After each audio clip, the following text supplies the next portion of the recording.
The Sam Horn injury is a real bummer for Missouri fans, but there's absolutely no reason to lash out at the Missouri coaching staff for a bad play call.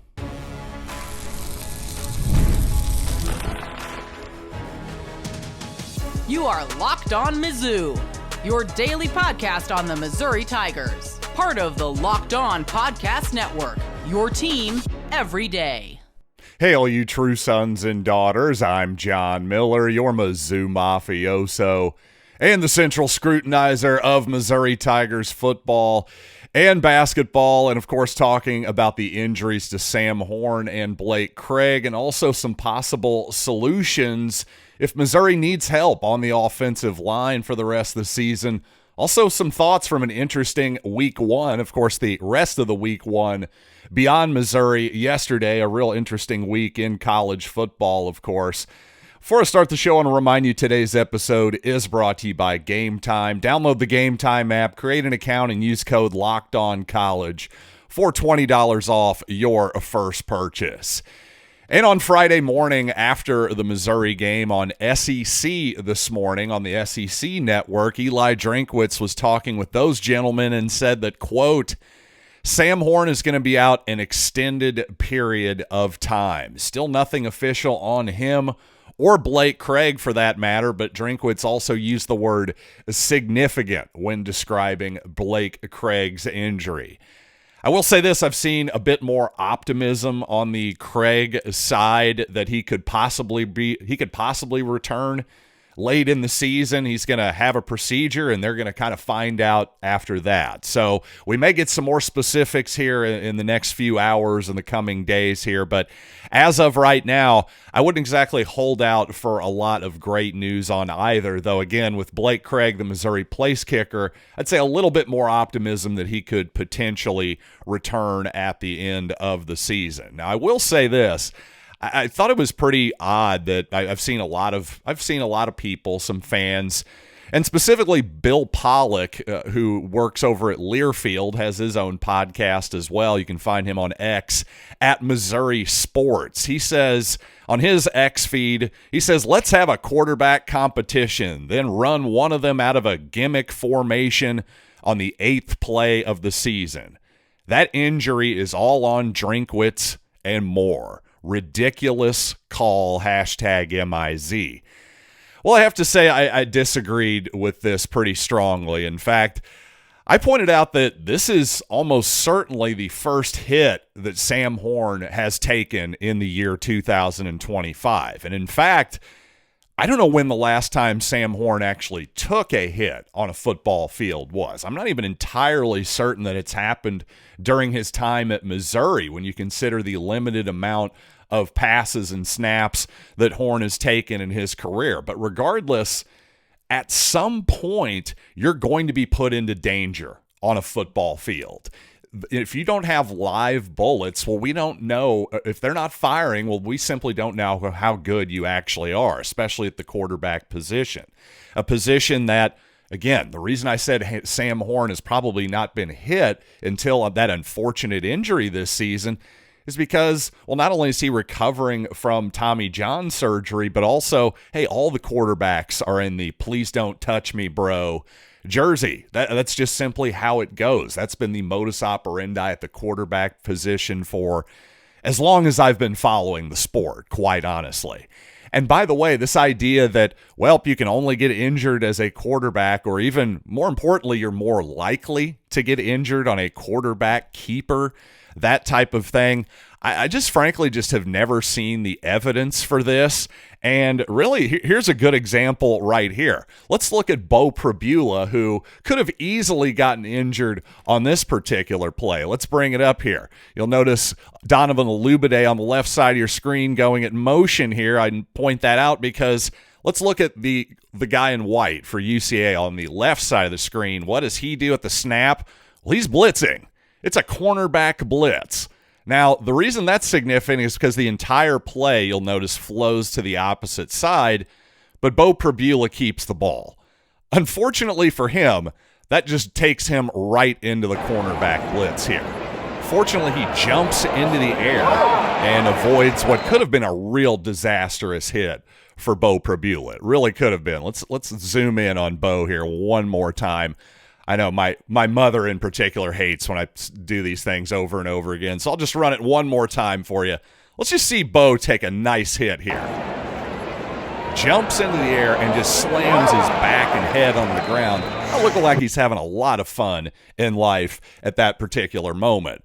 Now, you're telling me on that play that Pribula could not have easily hurt his shoulder, gotten a concussion. And by the way, if he doesn't do the nice Patrick Mahomes jump in the air as he's getting hit there, he could have possibly buggered up his knee or ankle or some other lower body type of injury there as well. The point here is that stuff happens, and if Pribula had gotten hurt there, it would have been ridiculous to say, oh my God, why are you running a bootleg play-action pass there? Well, that's a staple of the Missouri offense. And by the way, if you're a backup quarterback, let's be honest, that's what Sam Horn was likely going to be this season. If you're the backup quarterback, well, you're going to be running some designed gadget type of run plays on occasion. That's basically most of what Bo Pribula did last season at Penn State, by the way. And I had a back and forth with another Missouri fan who was saying, hey, come on, you don't run a read option up the middle with your quarterback. There's a reason teams don't do that in the National Football League, for example. Well, the Kansas City Chiefs typically do not run read options up the middle with Patrick Mahomes, but you know who does all the time? Lamar Jackson and Josh Allen, two of the absolute best players in the league in their own right as well. Yet Lamar Jackson constantly keeps the ball and runs between the tackles. Josh Allen frequently runs between the tackles, even in short yardage and goal line situations where he can take big shots.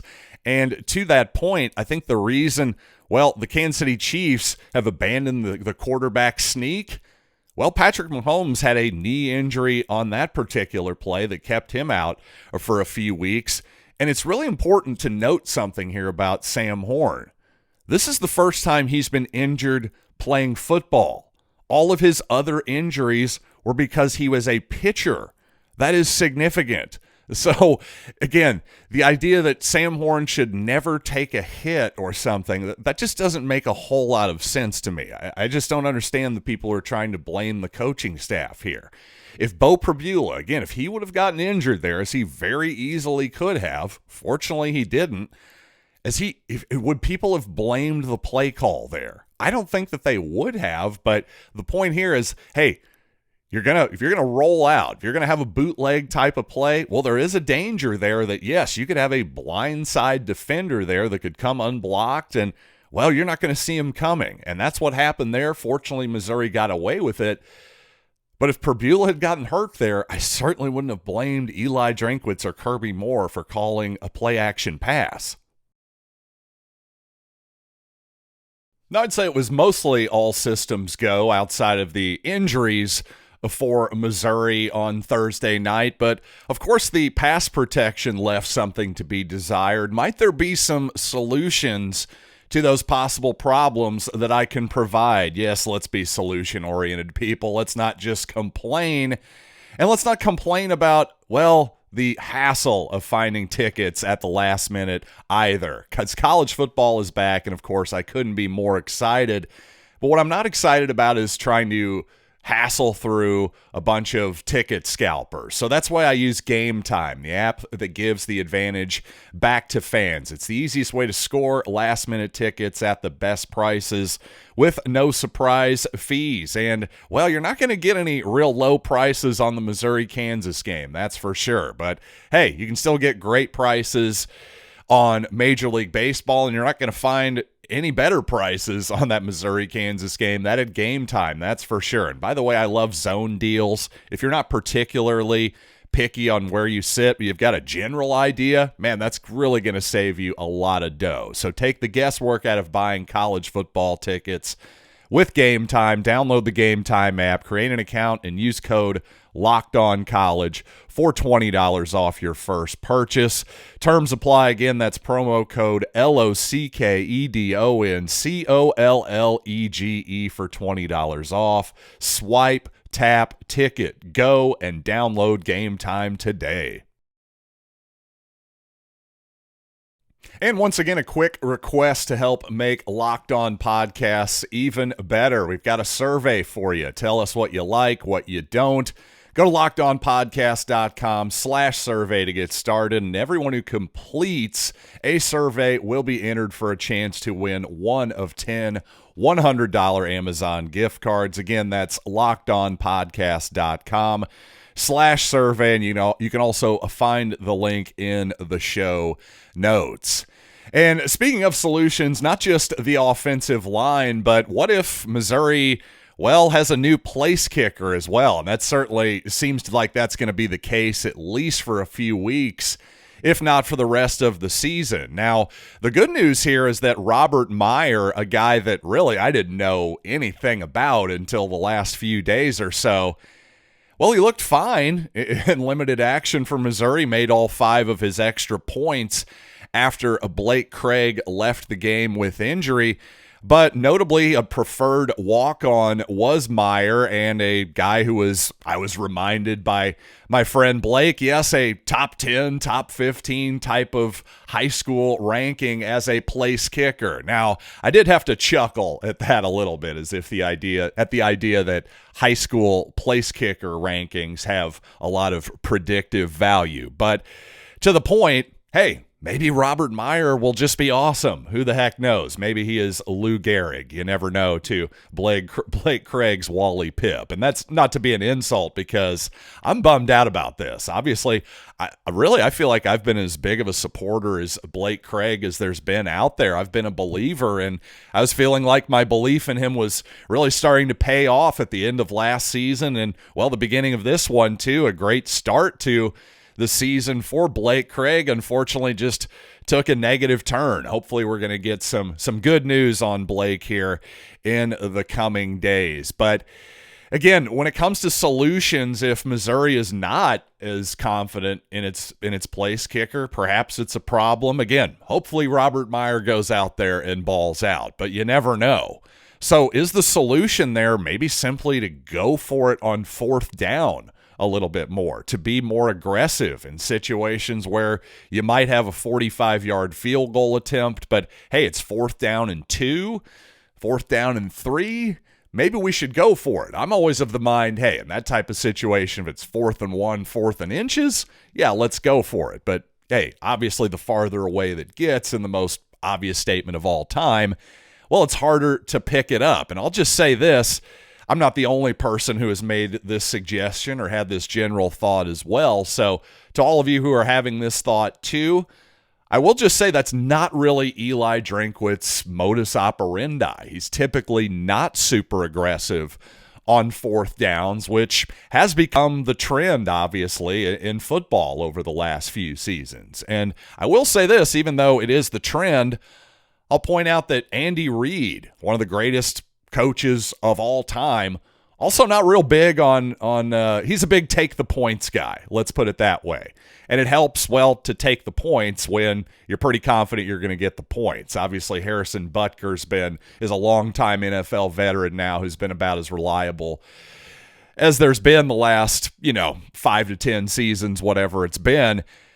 A little bit different of a calculation when you've got Robert Meyer out there, a less known of a commodity. And as we saw, I think, hey, Blake Craig, a young kicker with plenty of talent in his own right, I think it took a while for him probably to just be comfortable out there kicking in front of 65 to 90,000 people, as opposed to doing it in practice. I mean, that's just essentially you're doing the same thing, but psychologically, I think all of us who have played golf know that, when we're out there playing with our buddies, it gets a little more nerve-wracking when all of a sudden, if you're on a first tee at a tournament and suddenly you've got, 20 people watching your tee shot, you're getting the club feels a little heavier in your hand, that type of deal. So I understand that, and maybe it'll take Robert Meyer a little bit of time to adjust too. So obviously this is less than ideal on a million different levels, but there is also the chance that, hey, Robert Meyer's maybe actually good, and, maybe this causes Missouri to just take more chances on 4th down, and, maybe those chances will actually work out. And I'll say this, Missouri's probably going to be a pretty good running team this season. Ahmad Hardy and Bo Pribula can obviously run the football as well. That kind of tells me you should maybe consider being more aggressive in fourth down situations too. So a lot for Eli Drinkwitz and Kirby Moore to think about. Again, I'll just remind everybody that being aggressive on fourth down, Eli Drinkwitz's MO is much more of a take the points type of approach. By the way, I don't know about you, but I got pretty nervous when Brett Norfleet went down in pain during the Central Arkansas game. Looking back on it, looked like Brett just took a shot to the side, the ribs, that type of deal. And, well, if he does have some bruised ribs or that type of deal, that can obviously be a very painful injury. But regardless, the point here is that Norfleet got up, returned to the game, and appeared to be all right. Ended up playing 52 snaps in the ball game, by the way. So that's a good sign, a nice good load for him. Also, Jordan Harris, I thought it was interesting, played 31 snaps in his own right as well. And speaking of solutions on the offensive line, well, Harris could actually help block a particularly good edge rusher, I would think. If the left tackle needs some help at times, well, hey, put the big old Harris next to him. How about that? Because he is a heck of a blocker in his own right, and a guy that, well, I think he's going to be – you're going to see more probably 2 tight end sets from Missouri this year. Drinkwitz likes to run a decent amount of them anyway, but I think if you're worried about protection at all, well, I think you maybe do make that trade-off of, hey, have one fewer guy in the pattern and just help out with blocking. And Harris is very, very good at that. He's a good complement to Brett Norfleet. And, well, maybe hopefully Jude James, who obviously had that nice catch and run for a touchdown there, Matt Zoller's first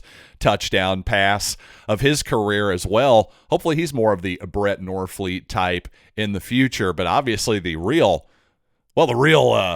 thing to go for there is somebody who can do both. Those are very, very rare people to find. It seems like, tight end, it's one of those positions where, it's almost like from my childhood, I think of Tony Gonzalez and Antonio Gates. Like, oh, you can just find these basketball players, right? And they'll just go out there and have Hall of Fame careers. Turns out it's not that easy to find tight ends, in fact. But regardless, I thought it was interesting that Missouri, again, Norfleet played 52 snaps. Missouri actually had 3 players on offense that played 60 or more snaps. But on defense, actually, it was Missouri safety Trajan Greco who led the defense with only 31 snaps. In fact, 39 different players got into the ball game defensively, which makes sense, by the way. I think Missouri loves its depth on defense, and really more importantly, that comparison there to the offense. I just think Missouri wanted to get its first string offense, its new quarterback, its relatively young receivers, its new crop of offensive linemen who have shifted around. Makes all the sense in the world to get them, well, more time to gel together. And after seeing UCA kind of get to Missouri a couple times with a couple of stunts, yes, communication is going to be important to clean up moving forward for the front. And, of course, this offseason, Missouri's most difficult opponent is the Alabama Crimson Tide. And the Tide, of course, lost to Florida State yesterday in Tallahassee. What does this mean for Missouri? Let's talk about the rest of the action around the country and, of course, especially around the SEC in Week 1 as well. But first, are you Missouri fans, let me ask you something. Are you still paying full price for gas? Well, you're leaving money behind. Get cash back every time you fill up with the free Upside app. Just download the free Upside app in the App Store or Google Play and use my limited time promo code FOOTBALL to get an extra 25 cents back per gallon on your first fill up. This sounds too good to be true. It really is not. You just get money back for making your daily commute. And you can cash out anytime to your bank account, PayPal, or get an e-gift card from brands like Amazon.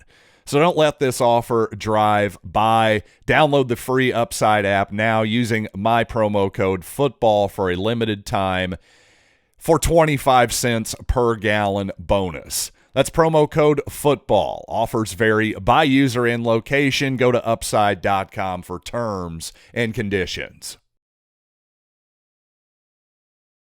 Well, former Boston College turned Florida State quarterback Tommy, yes, Tommy, don't call me Thomas Castellanos, made a lot of headlines this offseason by talking some smack against the Alabama Crimson Tide, and, well, the Florida State Seminoles certainly helped him back it up. There's no doubt about that. An impressive victory by the Noles over the Tide yesterday.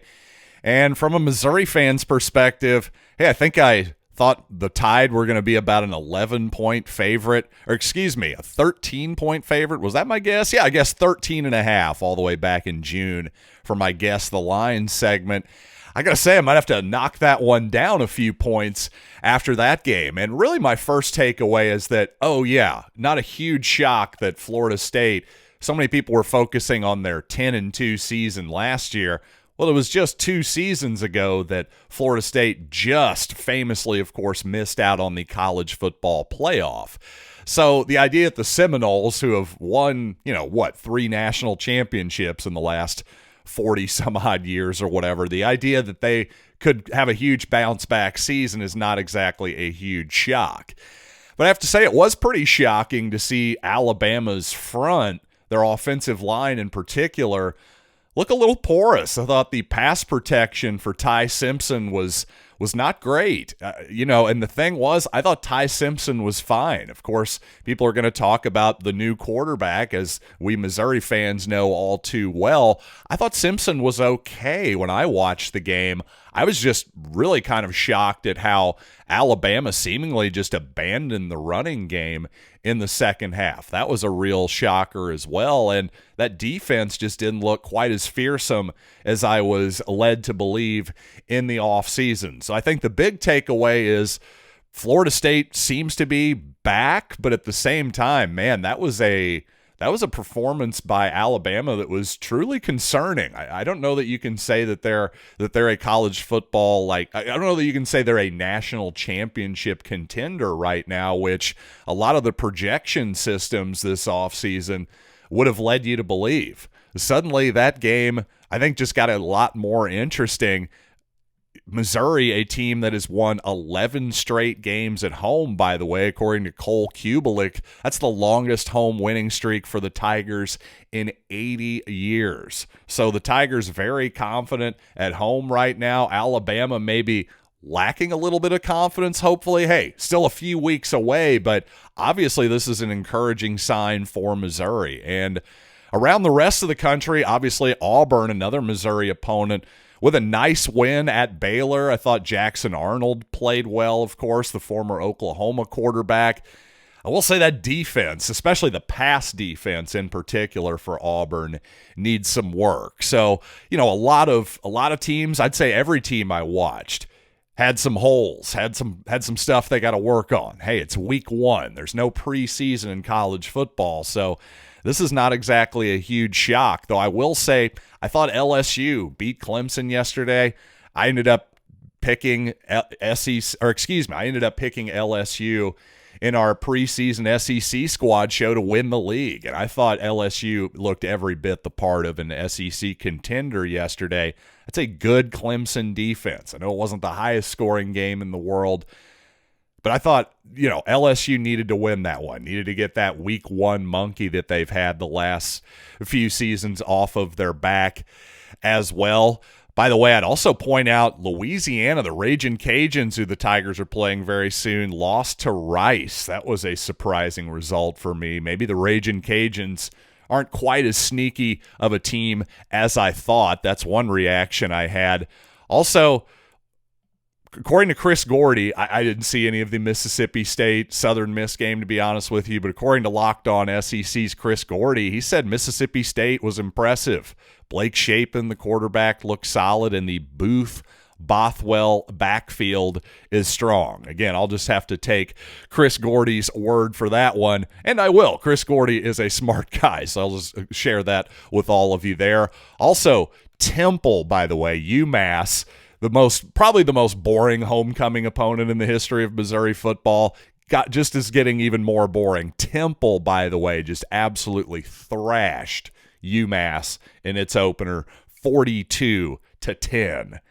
Ouch. So that should not be a competitive football game. And obviously the Louisiana game not looking like it's going to be super competitive at the moment either. But again, it's week 1. Things can change pretty quickly. So speaking of which, I'm going to be transitioning into week 2 here pretty soon. I don't know about you all, but I'm going to be working on Labor Day. So I'll see you all on Monday morning with another edition of Locked On Mizzou. By the way, we got something pretty cool cooking up here at Locked On. College football fans, Locked On and Fire TV present College Football Kickoff, your ultimate college football weekly preview. We're talking 2-time AP Coach of the Year Gary Patterson, former college star Jesse Holley, and of course all of our Locked On local experts, a college football preview that only Locked On can do. Catch College Football Kickoff every Thursday throughout the season, only on Amazon Fire TV.